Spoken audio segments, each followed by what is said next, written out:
Good morning, good afternoon, good evening, wherever you're watching this one. This is my 2024 Japanese Grand Prix preview of the Japanese Grand Prix, which obviously is taking place next weekend. In Suzuka.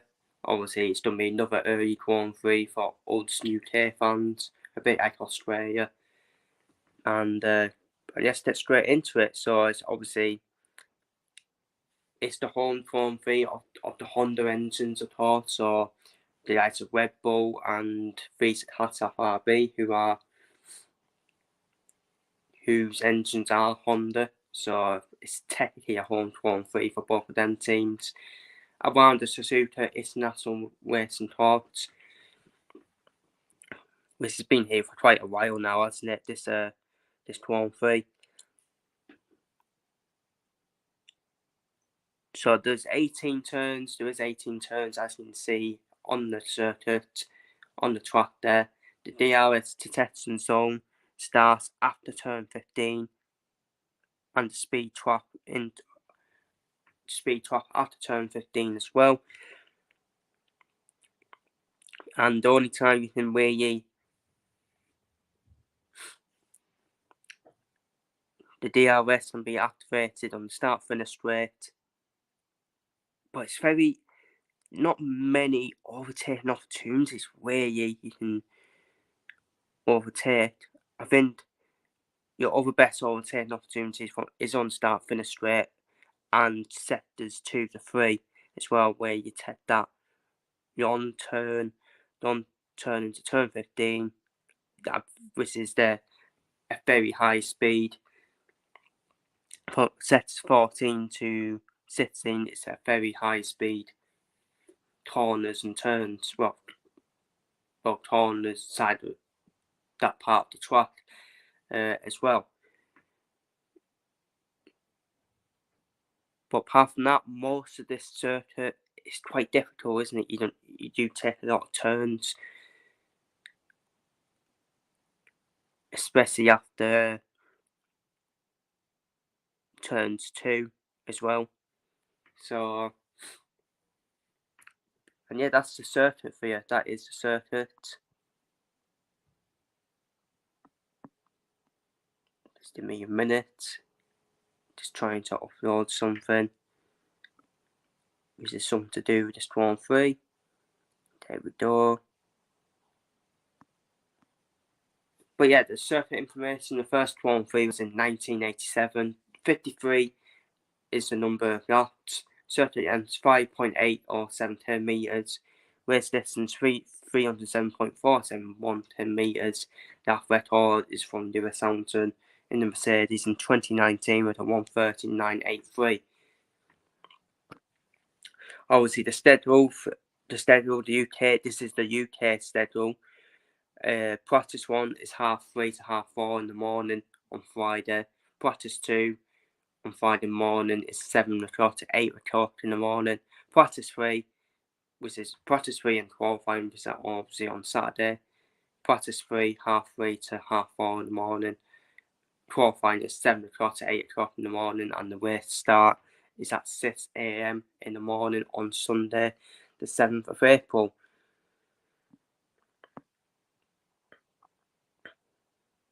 So in terms of the strategy you could go for, obviously this is from last year's Grand Prix with the Suzuka pit stops. Max Verstappen had obviously started on the mediums and had a 2 stint.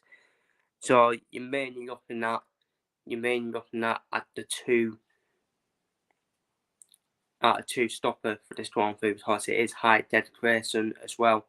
It's high dedication, especially when you go on that high speed corner as well on the circuit.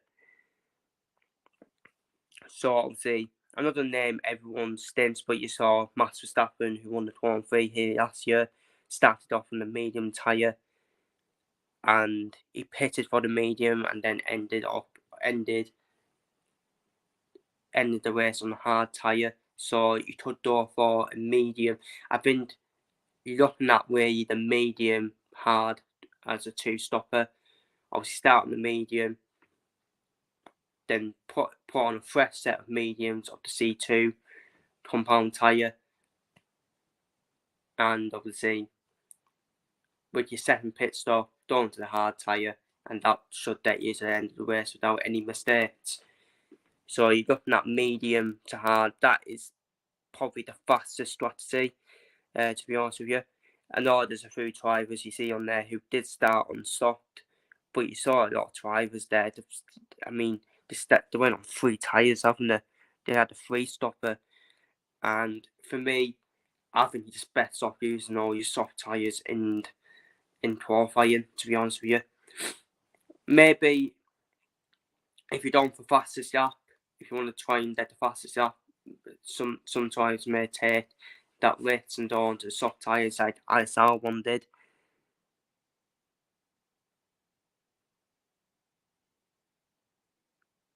What was it? ISR1 was obviously a DNF, of course. I think it was Fernando Alonso was the only one who used a set of tyres that were already used. Used a soft set of tyres that were already used. So yeah, you may end up in that medium to hard. You could even start on hard if you want. Start on a hard tyre and or medium. So a bit at the reverse, where you bit at the reverse. But yeah, it's definitely a 2-stop strategy. This way, it's definitely a 2-stopper to the high dedication, of course. Now on to my qualifying prediction. Then for this Grand Prix. I've done for Max Verstappen to qualify on pole and bounce back after his DNF. I've done for Perez to qualify in 4th, but I think Perez is more of a race driver, isn't he? More of a race driver for me.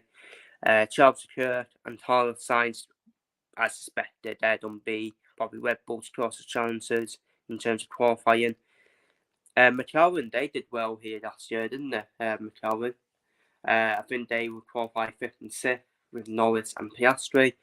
I think once again it's going to be a struggle for Mercedes in terms of qualifying. I think Russell will probably get the best out of qualifying over Lewis Hamilton. And the rest is pretty much as you expect, in terms of my qualifying prediction. I think Alpine will still be both eliminated, unfortunately for them, because we've seen a significant improvement in Haas this season, haven't we? With that after Gunther Steiner. So I think that will be my bottom 5 personally, to be honest with you, for qualifying. Now we move on to the race. And I've done for quite a few shot predictions. I've done for Charles Leclerc to suffer a DNF in Japan. People come at me saying, "Oh, you don't know what you're talking about." But it's just a race prediction, people. It's just a race prediction. But yeah, I do expect Red Bull to bounce back after quite a poor weekend for Red Bull in terms of Australia. Perez only finishing 5th. Verstappen obviously suffering an unfortunate DNF. And Max Verstappen, I think Max Verstappen will bounce back, in my opinion. I think Red Bull will bounce back. I think it'll be a Red Bull 1-2 in Suzuka. I think it'll be Verstappen first, Perez second. I think Carlos Sainz will once again get on the podium. We'll get on the podium again, in my opinion. If Carlos Sainz can qualify, but Carlos Sainz might have some joy. I could even see him finish second last year, because I think he'll qualify ahead of Perez, in my opinion, Carlos Sainz. And he will fight Carlos Sainz, in my opinion, under Charles Leclerc.